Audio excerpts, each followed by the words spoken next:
Assalamualaikum warahmatullahi wabarakatuh.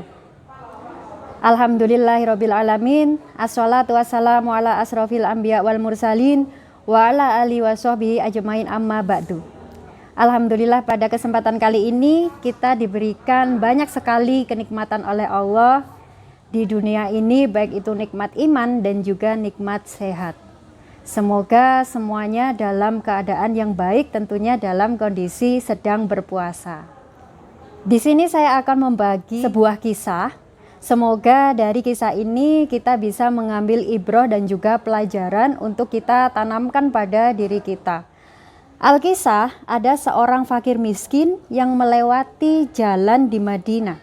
Di sepanjang jalan dia melihat ada beberapa orang yang makan daging. Dia pun merasa sedih karena sehari-hari kehidupannya sangat miskin sehingga dia tidak bisa makan daging. Dengan perasaan jengkel dia pulang ke rumah. Sesampainya di rumah, istrinya kembali menyuguhkan dia dengan makanan seperti biasanya, yakni kedelai rebus. Dengan hati terpaksa dia memakan kedelai tersebut seraya membuang kupasan kulitnya keluar jendela. Dia sangat bosan dengan kedelai. Dia pun berkata kepada istrinya, "Bagaimana hidup kita ini, orang-orang di luar sana bisa makan daging sementara kita hanya bisa makan kedelai." Tak lama kemudian dia keluar ke jalan di pinggir rumahnya. Betapa terkejutnya ia manakala dia menemukan seorang laki-laki tua yang memakan kupasan kedelai yang ia buang di bawah jendela tadi. Seraya bergumam, "Alhamdulillahilladzi razaqani min ghairi hauli minni wala quwwah," yang artinya segala puji bagi Allah Subhanahu wa taala yang telah memberiku rezeki tanpa aku harus mengeluarkan tenaga. Mendengar ucapan lelaki tua itu, laki-laki ini sangat sedih dan malu terhadap dirinya sendiri. Betapa selama ini dia banyak mengeluh, sementara ada orang lain yang sangat kesusahan, bahkan dia makan dengan sisa kulit kedelai yang ia buang. Kemudian sambil menitikkan air mata, laki-laki itu berkata, "Raditu ya Robbi," yang artinya, "Sejak detik ini aku rela dengan apapun yang Engkau berikan ya Allah." Nah, penting untuk kita pahami bersama bahwa rezeki itu adalah sesuatu yang penting mengalir. Besar kecilnya rezeki itu adalah yang penting ada alirannya. Nah, bagaimana kita mengharapkan rezeki yang besar, deras seperti banjir, sementara kita tidak bisa berenang? Sudah pasti kita akan tenggelam dengan kenikmatan rezeki yang kita peroleh, membuat diri kita lupa, membuat diri kita kikir, membuat diri kita menjadi orang yang sombong.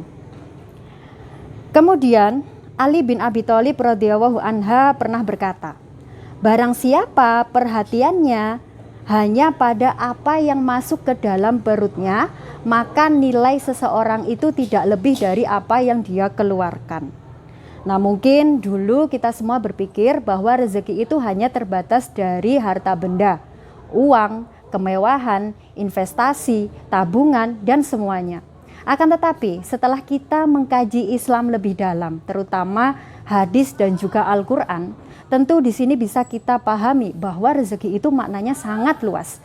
Tidak hanya terbatas hanya pada benda yang berupa fisik saja. Namun bisa kita pastikan ada banyak sekali nikmat Allah yang sudah diberikan untuk hidup kita. Misalnya, langkah kaki kita yang dimudahkan untuk menuju majelis ilmu itu adalah merupakan bagian dari rezeki. Langkah kaki kita yang dimudahkan Allah untuk menuju ke masjid itu adalah salah satu dari rezeki. Hati yang selalu Allah jaga dari prasangka, iri, dengki, dan juga hasad itu adalah juga bagian dari rezeki. Punya teman-teman yang soleh dan selalu mengingatkan dalam hal kebaikan itu juga merupakan rezeki. Di saat kondisi kita sulit, terhimpit, ataupun masalah yang datang bertubi-tubi, itu adalah bagian dari rezeki, karena dari situ Allah menjaga diri kita dari sifat kufur, sombong, dan bahkan lupa diri. Nah, tentunya juga di saat kita sehat itu adalah bagian dari rezeki. Akan tetapi manakala kita jatuh sakit itu adalah rezeki, karena dari sakit itu adalah sebagai media untuk menggugurkan setiap dosa yang kita miliki selama hidup.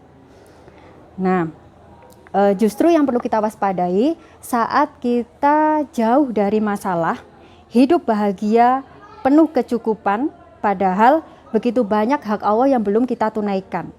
Maka itu sudah pasti namanya istiraj.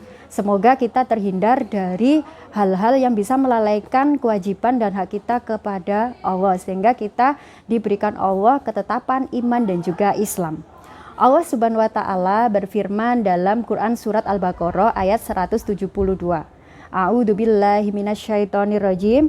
Ya ayyuhalladzina amanu kulu min thayyibati ma razaqnakum washkuru lillahi in kuntum iyyahu ta'budun, yang artinya, hai orang-orang yang beriman, makanlah yang baik-baik dari rezeki yang telah kami berikan kepadamu dan bersyukurlah kepada Allah jika benar-benar hanya kepadanya lah kamu menyembah.